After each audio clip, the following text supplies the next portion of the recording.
ان صلاتی و نسکی، قربانی کرو، لیکن قربانی کیسے کرنی ہے، اس کے کیا احکامات ہیں، یہ کہاں سے ملیں گے؟ یہ حدیث رسول سے ملیں گے۔ جس نے حدیث کو نہیں پڑھا، اللہ کی عظمت کی قسم ہے وہ ساری زندگی لگا رہے، وہ اللہ کے قرآن کو نہیں سمجھ پائے گا۔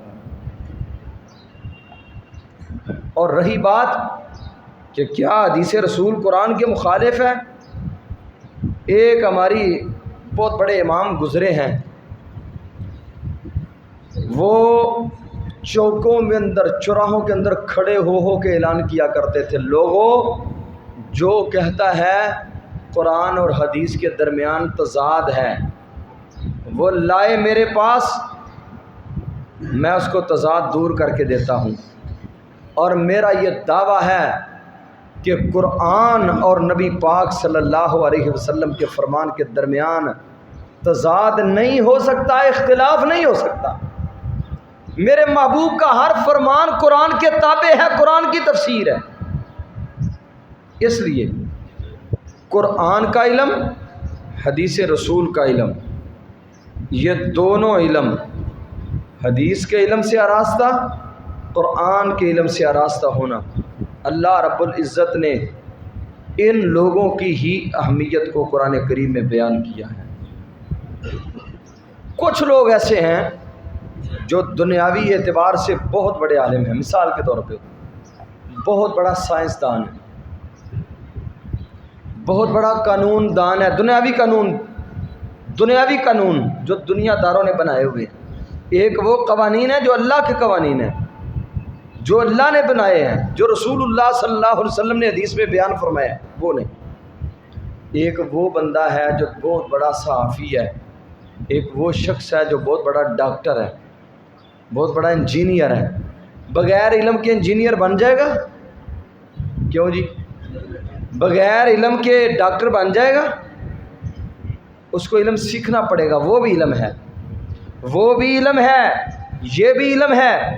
لیکن اس علم کے درمیان اور ان تمام علوم کے درمیان یہ فرق ہے کہ ان کو بطور فنون پڑھا جاتا ہے، وہ بطور ایک فن کے پڑھا جاتا ہے۔ سورۃ الروم میں اللہ رب العزت نے ان چیزوں کو بیان فرمایا۔ سورۃ الروم کی 7 نمبر آیت کریمہ میں اللہ رب العزت فرماتے ہیں یعلمون ظاہرا من الحیات الدنیا، ان کے پاس علم ہے۔ یعلمون، کیا معنی یعلمون کا؟ علم۔ ان کے پاس علم ہے، کون سا؟ ظاہرا من الحیات الدنیا، دنیا کی زندگی کا ظاہری علم ان کے پاس ہے۔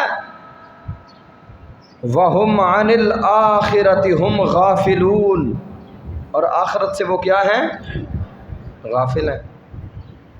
کیا ڈاکٹری جتنی بھی پڑھیں، انجینئر بنانے کے لیے جتنا سلیبس پڑھایا جاتا ہے، ان کے اندر آخرت کی فکر پیدا کرنے والی چیزیں ہیں؟ کیوں جی؟ ان سارے فنون، ان کی جتنی کتابیں ہیں، ان ساری کتابوں کے اندر آپ دیکھ لیں، کیا ان میں آخرت کی فکر لاحق کرنے والی کچھ چیزیں ملیں گی؟ اللہ کا تعارف، اپنے خالق و مالک کی پہچان، محمد کریم صلی اللہ علیہ وسلم کی عظمت، آپ کا مقام و مرتبہ، آپ کی اہمیت، ہماری آخرت کیسے بہتر ہو سکتی ہے؟ کیا ایم اے انگلش کرنے والے طالب علم کو یہ چیزیں ملتی ہیں؟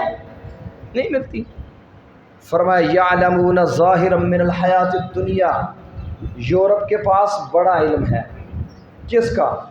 آپ دیکھیں انہوں نے کتنی جدید ٹیکنالوجی، کتنی جدید آلات انہوں نے تیار کر لی ہے، جدید سے جدید تر چیزیں انہوں نے بنا لی۔ وہ کیسے بنی؟ پڑھ کے بنی ہیں، سیکھ کے بنی ہیں۔ فرمایا یعلمون ظاہرا من الحیات الدنیا، یہ دنیا کی زندگی کا ظاہری علم تو ہے ان کے پاس۔ وَهُمْ عَنِ الْآخِرَةِ هُمْ غَافِلُونَ، اور وہ آخرت سے غافل ہیں۔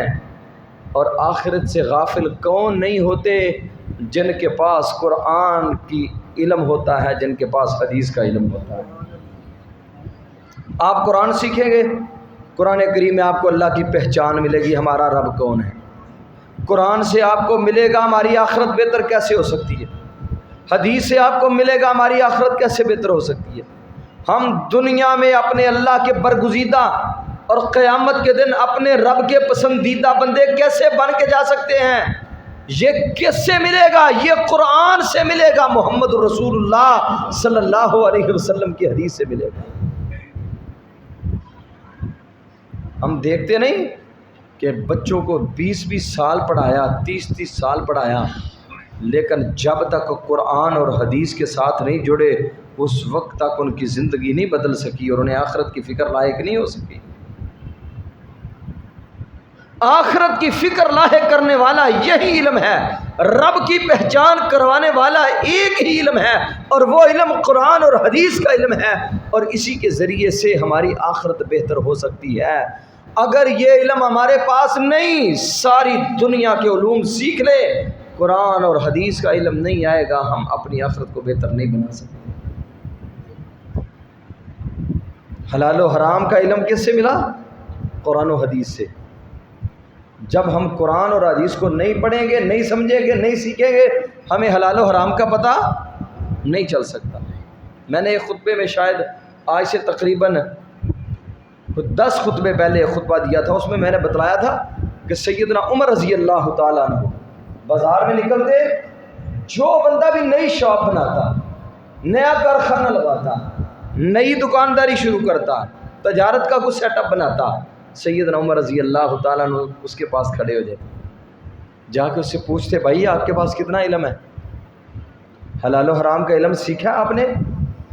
آپ کو پتہ ہے کون سی بے حلال ہے، کون سی حرام ہے، کون سی تجارت درست ہے، کون سی غلط ہے، سود کیا ہے، رشوت کیا ہے، خیانت کیا ہے، بددیانتی کیا ہے، آپ کے علم میں ہے؟ اگر تو وہ کہتا امیر المومنین مجھے علم ہے، امیر المومنین اس سے سوال کرتے، اس کا امتحان لیتے، اختبار لیتے۔ اگر علم نہ ہوتا امیر المومنین اس کی دکان بند کروا دیتے، اور فرماتے جاؤ پہلے علماء کے پاس، علماء صحابہ کے پاس بیٹھو، جا کے ان سے حلال و حرام کا علم سیکھو، اس کے بعد آپ نے آ کے دکان پہ بیٹھنا ہے۔ جب دکان پہ بیٹھنے والا حلال و حرام کو سمجھنے والا ہوگا، اس کے علم میں ہوگا جھوٹ سے کمائی جانے والی اور فراڈ سے حاصل کی جانے والی دولت یہ انسان کے لیے تباہی اور بربادی ہے، وہ کبھی بھی جھوٹ کے سہارے نہیں لے گا، کبھی بھی فراڈ کے سہارے نہیں لے گا۔ لیکن میں بڑی معذرت کے ساتھ یہ بات کروں گا کہ آپ اپنے دکاندار دوستوں کے پاس جا کے کبھی بیٹھا تو کریں، کبھی بات تو کیا کریں۔ وہ کہتے ہیں حافظ صاحب جتنی دیر تک جھوٹ نہ بولیے گا کسٹمر ڈیل ہی نہیں ہوتا۔ جب تک جھوٹ نہ بولے کسٹمر کو ہم ڈیل ہی نہیں کر سکتے۔ جس نے بنیاد ہی جھوٹ پہ رکھی ہے، جس کے کمائی کی اساس ہی جھوٹ ہے، اس کے اولاد میں کیسے برکتیں پڑ سکتی ہیں، اس کے گھر میں کہاں سے برکتیں آئیں گی، اس کے رزق میں کہاں سے برکتیں آئیں گی، اور اس کے مال و زر میں، اس کے روپے پیسے میں کیسے برکتیں آئیں گی۔ برکت کا معنی یہ تو نہیں ہوتا کہ بہت مال کی بہتات آ جاتی ہے، برکت کا معنی یہ کبھی نہیں ہوتا۔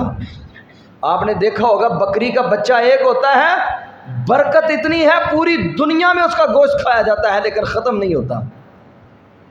ایک بچہ پیدا کرتی ہے، یا 2 ہوتے ہیں یا 3 ہوتے ہیں زیادہ سے زیادہ، لیکن کتیا کے کتنے بچے ہوتے ہیں؟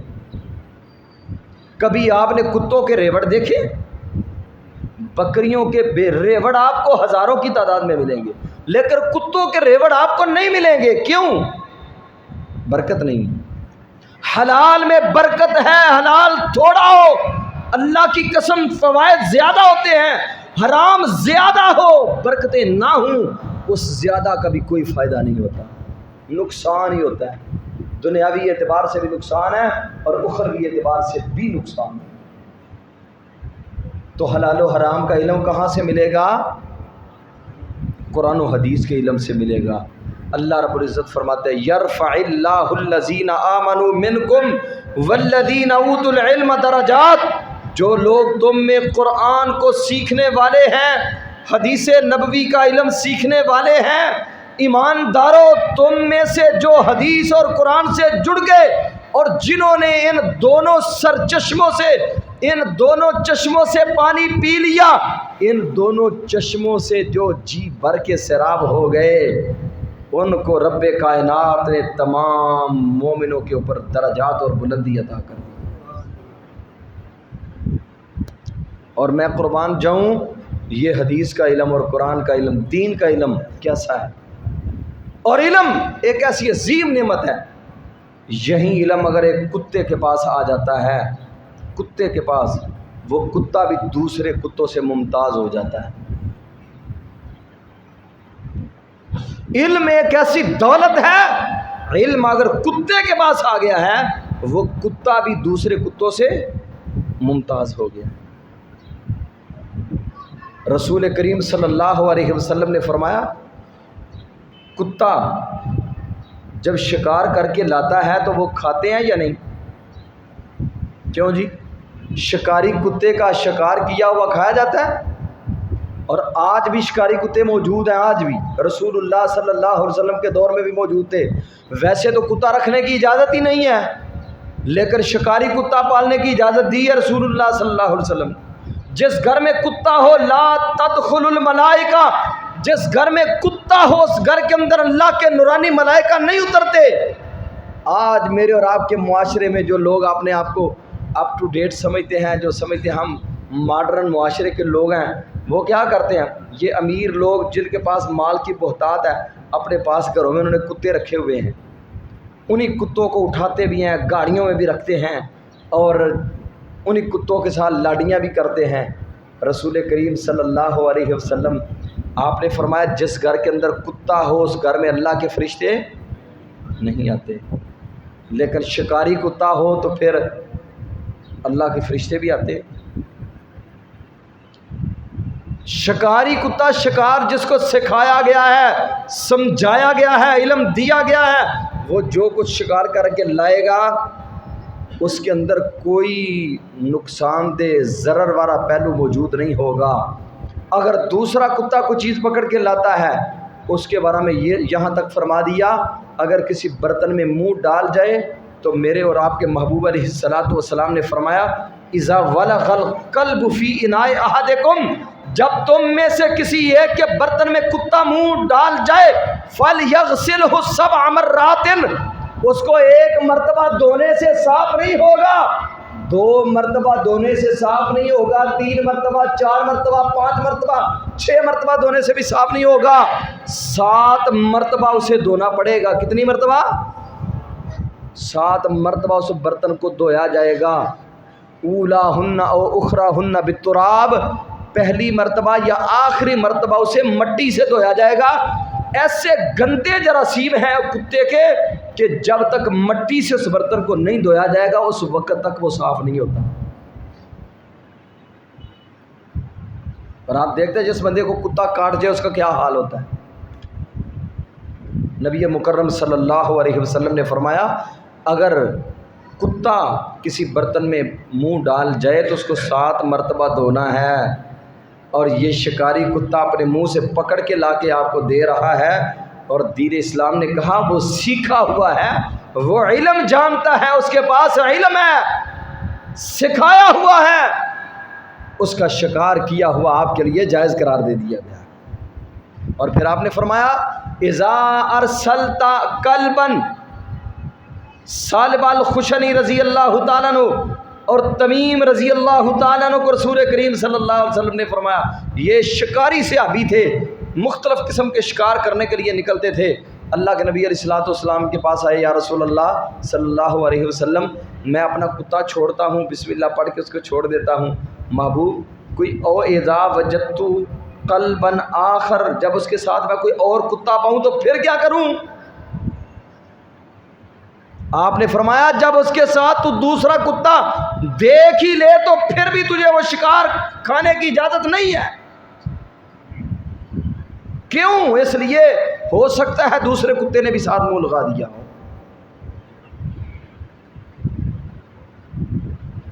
علم ایسی عظیم نعمت ہے، اور آدم علیہ السلام کو جو رب کائنات نے امتیازی حیثیت فرشتوں کو سجدہ کروایا، فرشتوں سے کہا آدم کو سجدہ کرو، وہ کیوں تھا؟ بنیاد کیا تھی؟ بنیاد علم تھا۔ میرے اور آپ کے محبوب جناب محمد الرسول اللہ صلی اللہ علیہ وسلم، آپ نے سب سے پہلے جب آپ ہجرت کر کے مدینہ طیبہ پہنچے، اور سب سے پہلے اللہ کے پیارے حبیب علیہ السلام نے مسجد تعمیر کی، اور مسجد کے اندر اللہ کے محبوب علیہ السلام نے ادارہ قائم کیا۔ ادارہ قائم کر کے صحابہ کو علم سکھانے کا سلسلہ شروع کیا اللہ کے نبی علیہ السلام۔ اور پھر ایک قوم آئی اللہ کے نبی علیہ السلام کے پاس، آ کر کہنے لگے ہمیں کچھ مبلغ اور داعی دیں جو ہمارے علاقے میں جا کے تبلیغ کریں، دعوت دیں، کتاب و سنت کی نشر و اشاعت کریں۔ رسول اللہ صلی اللہ علیہ وسلم سے آ کے انہوں نے بڑا مطمئن کیا، آپ سے مطمئن کر کے آپ کو پھر کچھ قراء اور علماء صحابہ کو لے گئے۔ رستے میں جا کے انہوں نے ان صحابہ علماء صحابہ کو شہید کر دیا۔ ان میں ایک خبیب بن عدی رضی اللہ تعالیٰ عنہ بھی تھے۔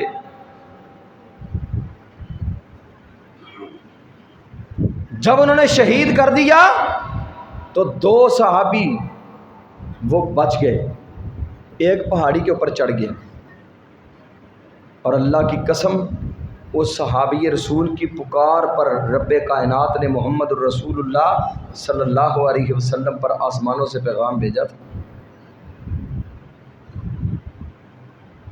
اور نبی محترم صلی اللہ علیہ وسلم نے وما ارسلناک الا رحمت للعالمین، کبھی کسی کے لیے بد دعائی نہیں کی تھی، اور آپ نے ان کے خلاف قنوت نازلہ کیا کرتے تھے، فرضی نمازوں کے اندر ان کے خلاف دعا کیا کرتے تھے۔ 3 مہینے تک اللہ کے نبی علیہ السلام نے ان کے خلاف قنوت نازلہ کی تھی۔ کن کے خلاف؟ جنہوں نے علماء صحابہ کو قتل کیا تھا، شہید کیا تھا۔ ایک عالم تیار کرنا بڑا مشکل ہے، ایک عالم تیار کرنا۔ یہ کبھی آپ ان لوگوں کے پاس بیٹھے پوچھے کبھی جا کے، جو لوگ بچوں کو پڑھانے والے مدرسین علماء کرام ہیں، ایک عالم تیار کرنا بڑا مشکل ہے۔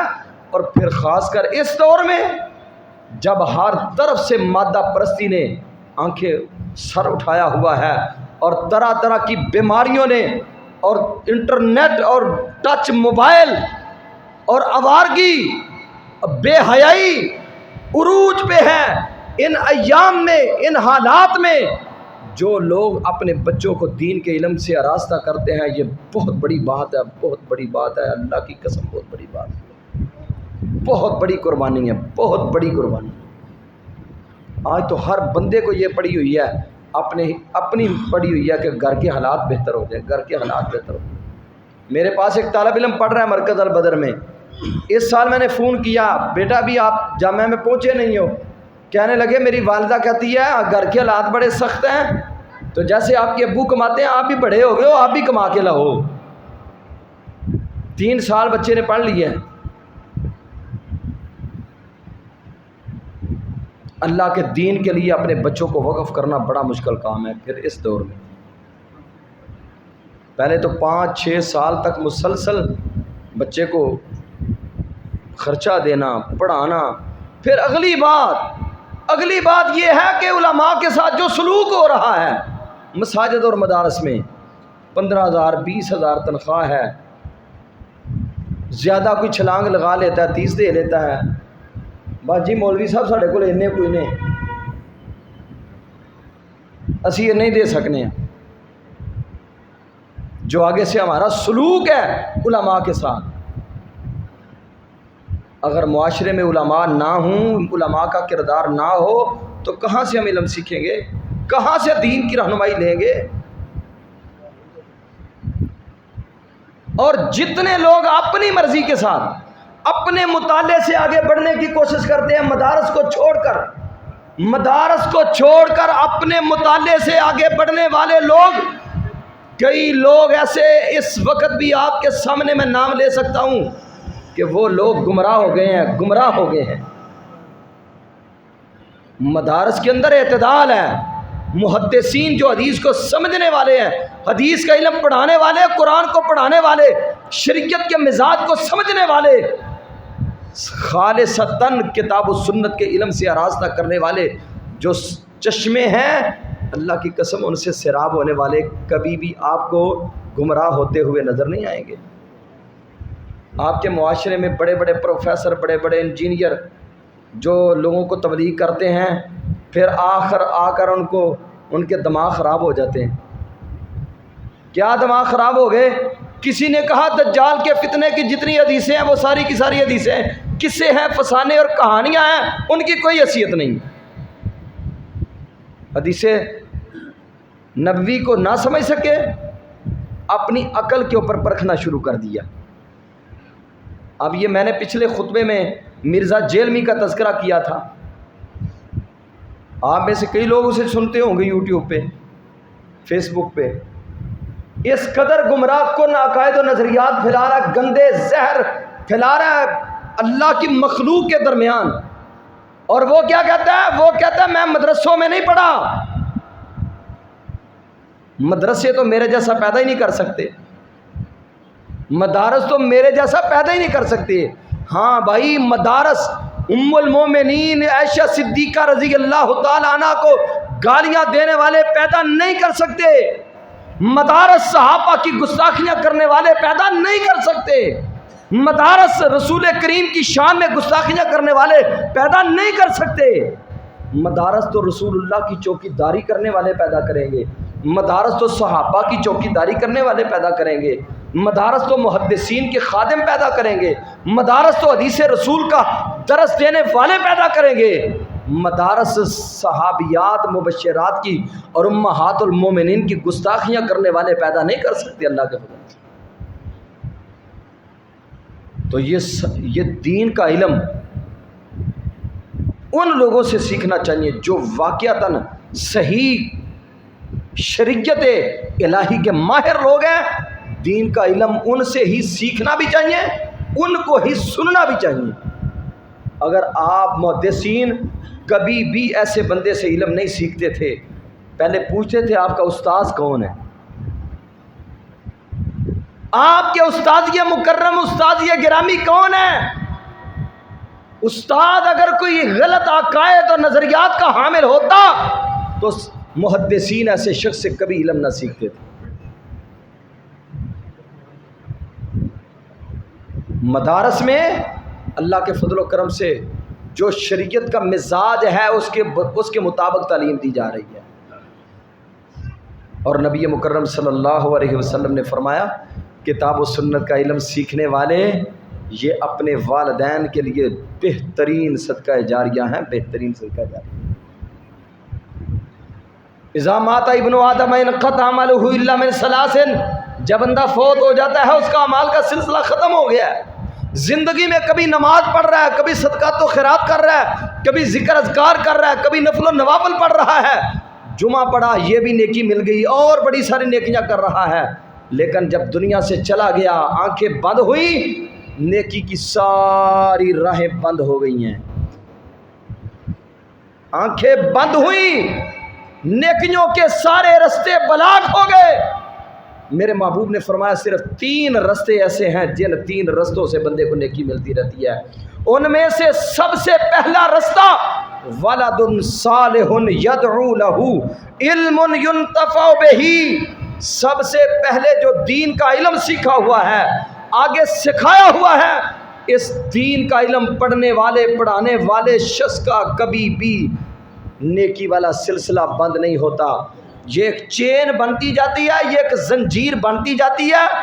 ایک استاد نے شاگرد تیار کیا، آگے اس سے پڑھنے والے 20 طالب علم، اس سے پڑھنے والے 30، اس سے پڑھنے والے 50، ان 50 سے پھر آگے پڑھنے والے، ان سے پڑھنے والے پھر آگے زنجیر بنتی جا رہی ہے. یہ اتنا بڑا درخت بنتا جاتا ہے. قیامت کے دن جب رب کائنات کے دربار میں حاضر ہوگا، کہے گا اللہ یہ نیکیاں تو میں نے کی نہیں، یہ کہاں سے آ گئی ہیں؟ میرے اور آپ کے خالق و مالک کہیں گے میرے بندے تو میرے بندوں کو دین کی تعلیم سے آراستہ کر کے آیا تھا، وہ تجھ سے پڑھنے والے آگے، ان سے پڑھنے والے آگے، ان سے پڑھنے والے، اور وہ پڑھاتے گئے، زنجیر بنتی گئی، چین بنتی گئی، اور آج تیرے نامہ اعمال میں نیکیوں کے انبار لگے ہوئے ہیں۔ یہ برکتیں ہیں دین کا علم پڑھنے اور پڑھانے میں۔ ولد صالح یدعو لہ، نیک اولاد چھوڑ گیا ہے، نیک اولاد اللہ کے دین سے وابستہ، قرآن و سنت سے وابستہ، اللہ کے دین کے عالم، اللہ کے دین سے محبت کرنے والے، دین اسلام کا پیغام آگے پہنچانے والے، دین اسلام کی تبلیغ کرنے والے، مبلغ، دائی، محدث، رسول اللہ کی حدیث کی چوکی داری کرنے والا اپنی زندگی میں تیار کر گیا ہے۔ فرمایا ایسے والدین رب کائنات ان کا نامہ اعمال والا رجسٹر کبھی بند نہیں ہونے دیتے۔ میرے عزیزوں، میرے دوستوں، آج ہم نے سوچنا ہے کہ کیا میں نے اپنی زندگی میں اللہ نے جو مجھے اولاد دی اس اولاد میں سے کوئی ایک بچہ میں عالم دین بنا سکا ہوں؟ ڈاکٹر بنانے کے لیے بڑی کوششیں کرتے ہیں، بننے بھی چاہیے۔ انجینئر بنانے کے لیے بڑی کوشش کرتے ہیں، بننے چاہیے۔ لیکن جہاں انجینئر بنا رہے ہیں، ڈاکٹر بنا رہے ہیں، فوج میں بھیج رہے ہیں، پولیس میں بھرتی کروا رہے ہیں، وہاں کیا قرآن کا حق نہیں ہے، حدیث کا حق نہیں ہے ہمارے اوپر کہ ہم اللہ کے قرآن کو پڑھنے والے اور حدیث رسول کو پڑھنے والے بھی تیار کریں؟ اور جن لوگوں کو شعور تھا، جن لوگوں کو اس کا شعور تھا، دیکھیں انہوں نے اپنی اولادوں کو کیسے پڑھایا اور ان کے بچوں نے کیسے علم سیکھا۔ امام بقی بن مخلد رحمہ اللہ تعالی اسپین سے پیدل چل کے بغداد امام احمد بن حنبل رحمۃ اللہ علیہ کے دروازے پہ آئے۔ کہاں اسپین اور کہاں بغداد، عراق میں، پیدل چل کے۔ اس وقت یہ ذرائع تو نہیں تھے، یہ سواریاں تو نہیں تھیں، پیدل چل کے وہاں پہنچے۔ کتنا لمبا عرصہ لگ گیا وہاں پہنچتے وقت۔ امام صاحب سے ملاقات ہوئی، امام صاحب فرماتے ہیں بیٹا کہاں سے آئے ہو؟ کہا میں اسپین سے آیا ہوں۔ کس لیے آئے ہو؟ کہا امام صاحب مجھے اللہ کی عظمت کی قسم ہے، کائنات کی کوئی چیز مجھے آپ کے دروازے پہ نہیں لے کے آئی، صرف ایک ہی تڑپ مجھے آپ کے دروازے پہ لے کے آئی ہے، وہ یہ ہے کہ آپ رسول اللہ کی حدیث کے خادم ہیں، اور میرے دل کی تڑپ یہ ہے کہ میں آپ سے اللہ کے نبی کی حدیث سیکھ لوں، بس۔ اس کے علاوہ دنیا کا کوئی طمع، دنیا کی کوئی لالچ، کوئی شہرت، کوئی عزت، کوئی آبرو مجھے نہیں چاہیے، مجھے صرف اور صرف اللہ کے نبی کی حدیث چاہیے، بس۔ 22 سال عمر تھی، 22 سال۔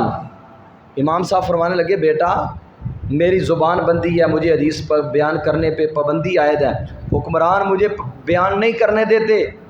فرمانے لگے یہ تو مجھے بھی علم ہے آپ پہ پابندی ہے، لیکن امام صاحب اللہ کے لیے اتنا لمبا سفر کر کے آیا ہوں، میرے سفر اور میرا یہ سفر کرنا اس پہ تھوڑی سی میرے اوپر شفقت کریں، میں ایک طریقہ آپ کو بتلاتا ہوں، اس طریقے کے مطابق آپ مجھے حدیث کا علم پڑھا دیں۔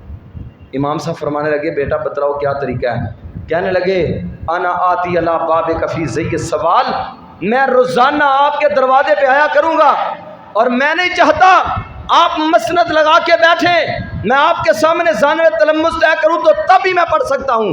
میں نہیں یہ سمجھتا کہ اگر آپ کسی مسجد میں جلوہ گر ہوں گے تو تب ہی میں آپ کے پاس علم سیکھ سکتا ہوں۔ میں نہیں یہ سمجھتا آپ کسی مدرسہ میں براجمان ہوں گے تو تب ہی میں آپ سے حدیث کا علم لے سکتا ہوں۔ امام صاحب اللہ کے لیے آپ اپنے گھر میں ہی رہیں، آپ ان کی ساری پابندیوں کا پاس کریں، میں روزانہ آپ کے دروازے پہ آؤں گا، بھیک مانگنے والے کی شکل میں آ کے آپ کے دروازے پہ صدا لگایا کروں گا، آپ میری صدا سن کے باہر آ کے رسول اللہ کا ایک فرمان مجھے بیان کر دینا، بس اسی طرح آیا کروں گا، ایک حدیث مجھے بیان کر دیا۔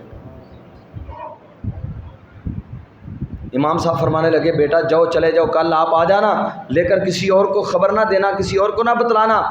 کہتے اگلا دن ہوا، میں نے کیا کیا؟ اخذت عودا بیدی، اپنے ہاتھ میں ایک لاٹھی پکڑ لی، لففت خرقۃ علی راسی، سر کے اوپر ایک پھٹا پرانا کپڑا، وہ اس کی پگڑی باندھی ہوئی ہے، ایک کشکول لیا اس کو ہاتھ میں اٹھایا ہوا ہے اور ایک قلم دوات اپنی بغل میں رکھ لی اور امام صاحب کے دروازے پہ آ کے کہتے ہیں اجر رحمکم اللہ، لوگوں کشکول اٹھا کے بھیک مانگنے والا آیا ہے، اس کے کشکول میں کچھ ڈال دو، اللہ آپ کے اوپر رحم فرمائے گا۔ امام صاحب گھر سے باہر نکلے، اللہ کے نبی کا فرمان بیان کیا، سن کے چلے گئے۔ امام بقی بن مخلد، آج بھی ان کی کتاب مقدمہ بقی بن مخلد کئی جلدوں کے اندر آپ کے گجرانوالہ کی لائبریریوں کے اندر موجود ہے۔ کہاں اسپین میں پیدا ہوا، کہاں رسول اللہ کی حدیث کا علم سیکھا، اور آج عالم اسلام کی لائبریریوں کے اندر ان کی کتابیں موجود ہیں۔ حدیث پہ انہوں نے قلم اٹھایا، اللہ کے نبی کی حدیثیں جمع کی۔ فرماتے ہیں روزانہ آتا ایک حدیث لے جاتا، ایک وقت آیا کہ 300 نبی کا فرمان مجھے زبانی یاد ہو گیا۔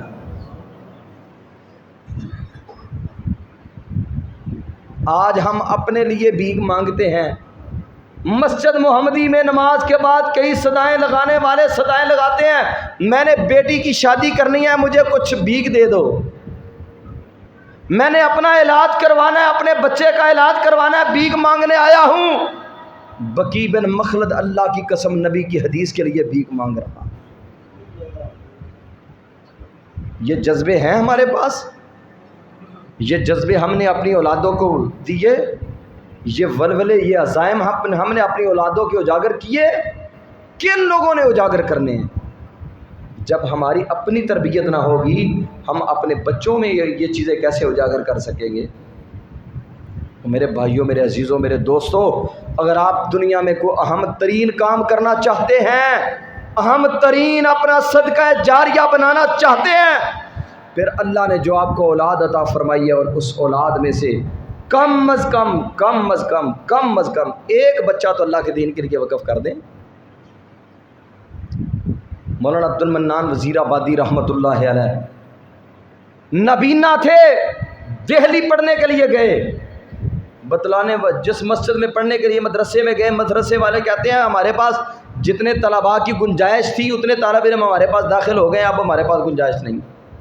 حضرت فرمانے لگے کیا مسئلہ ہے؟ کھانا نہیں ہے؟ کہا کھانا بھی نہیں، کچھ بھی نہیں، رہائش کے لیے بھی کچھ نہیں۔ کہا میں گزارا کر لوں گا، تمہیں مجھے داخلہ دے دو۔ کھانا نہیں ملے گا، کوئی بات نہیں، میں پھر بھی گزارا کر لوں گا۔ چند بچوں سے کہا آپ اپنے کھانے میں سے صرف ایک لقمہ میرے لیے چھوڑ دینا، ایک لقمہ میرے لیے چھوڑ دینا۔ اور میں نے تو تاریخ میں یہاں تک پڑھا ہے، کئی خطوط گئے وزیر آباد سے، کئی خطوط گئے، فلاں فوت ہو گیا، فلاں فوت ہو گیا، فلاں فوت ہو گیا، سارے خطوط ایک جگہ پہ اکٹھے کر کے رکھ دیے، پڑھا ایک بھی نہیں۔ جب پڑھ کے فارغ ہوئے پھر کہنے لگے کسی کو پڑھ کے مجھے سناؤ خاطر، کسی میں لکھا ہوا ہے آپ کا باپ فوت ہو گیا ہے، کسی پہ لکھا ہوا ہے آپ کی بہن فوت ہو گئی ہے، کسی پہ لکھا ہوا ہے آپ کے ماموں فوت ہو گئے ہیں، کسی پہ لکھا ہوا ہے آپ کا فلانا فوت ہو گیا ہے۔ انا للہ و انا الیہ راجعون پڑھ کے اپنے مالک کا شکریہ ادا کیا، اللہ تیرا شکر ہے آج تیرے نبی کی حدیث کا علم پڑھنے کے قابل ہو گیا۔ آج جتنے بھی پنجاب کے محدثین اور علماء ہیں، جتنے لوگ آپ کو خطبے دینے والے، آپ کو درس حدیث سنانے والے، ان ممبروں پہ کھڑے ہونے والے، ان میں سے کوئی شخص بھی ایسا نہیں ہے جس کی سند عبد المنان وزیر آبادی کے علاوہ کسی اور بندے کی سند سے رسول اللہ تک پہنچتی۔ یہ جتنے علماء ہیں، جتنے محدثین ہیں، سارے کے سارے علماء اور محدثین عبد المنان وزیر آبادی رحمۃ اللہ علیہ کا صدقہ جاریہ ہے۔ اور تاریخ میں لکھا ہے ایک دن خواب میں باپ ملا تو کہتے ہیں میں نے اپنے والد سے کہا ابو جی ما فعل بک ربک، اللہ نے آپ سے کیا سلوک کیا ہے؟ کہتے عبد المنان بیٹا، جو تیری وجہ سے میرے رب نے میرے ساتھ نرمیاں کی ہیں، میں تو یہ حسرت کرتا تھا کہ کاش میری ساری اولاد ہی نابینا ہوتی، نابینا تھے آنکھوں سے، ساری اولاد نابینا ہوتی، اور میں اپنے سارے بچوں کو قرآن کے عالم بنا دیتا، حدیث کے حافظ بنا دیتا، پھر پتہ نہیں میرے رب نے میرے ساتھ کیا سلوک کرنا تھا۔ یہ دنیا کی زندگی 4 دن کی زندگی ہے، 4 دہاڑے کوئل واسا آخر تو جانا، کر کچھ قبر قیامت لائی ہے جتھے نیت ٹھکانا۔ بھائیو قیامت کے دن کے لیے بھی کچھ کر کے جائیں، صرف دنیا کے لیے ہی نہ دوڑتے رہیں، صرف دنیا کے لیے گھوڑے نہ دوڑاتے رہیں، اپنی ساری کی ساری اولاد دنیا کے لیے صرف نہ کر دیں، کچھ اپنی اولاد کو دین کے لیے بھی صرف کریں، اداروں کا رخ کریں، اپنے بچوں کو دین پڑھانے کی کوشش کریں، اور انشاءاللہ اللہ کے فضل و کرم سے جو لوگ اپنے بچوں کو اچھی طرح دین پڑھاتے ہیں، جو ایک سلجھا منجا ہوا مضبوط راسخ فی العلم عالم ہوتا ہے، رب کائنات اسے ضرور عزتوں سے ہمکنار فرمائے۔ کیوں؟ قرآن میں ہی عزتیں ہیں، حدیث میں عزتیں ہیں۔ اللہ تعالیٰ سے دعا ہے کہ اللہ کریم مجھے اور آپ کو اپنی اولادوں کو بھرپور دین کے علم سے آراستہ کرنے کی توفیق عطا فرمائے۔ اور الحمدللہ آپ کے شہر کے اندر بڑے ادارے کام کر رہے ہیں، اور ایک چھوٹا سا ادارہ مرکز البدر کے نام سے الحمدللہ آپ تمام بھائیوں کی جو ہے نا وہ سرپرستی میں اللہ کے فضل و کرم سے آپ کی مسجد کے احباب اس ادارے کے ساتھ ماشاءاللہ معاونت بھی کرتے ہیں۔ اللہ تعالیٰ ان بھائیوں کی مالوں میں برکت عطا فرمائے۔ وہاں الحمدللہ 100 کے قریب طالب علم ایسے ہیں جو درس حدیث قرآن کا علم اور حدیث کا علم سیکھنے والے ہیں، اور 40 کے قریب ایسے طلباء ہیں جو حفظ کرنے والے ہیں اللہ کے فضل و کرم سے۔ تو اپنے بچوں کو مرکز البدر میں لائیں، جامعہ محمدیہ میں لائیں، مکرم مسجد میں لائیں، کسی بھی ادارے میں لا کے محدثین اور علماء کی صف میں شامل کرنے کی کوشش کریں۔ اللہ تعالیٰ آپ سب کو اور مجھے بھی اس پہ عمل کی توفیق نصیب فرمائے۔ اقول قولی ھذا استغفر اللہ لی ولکم ولسائر المسلمین۔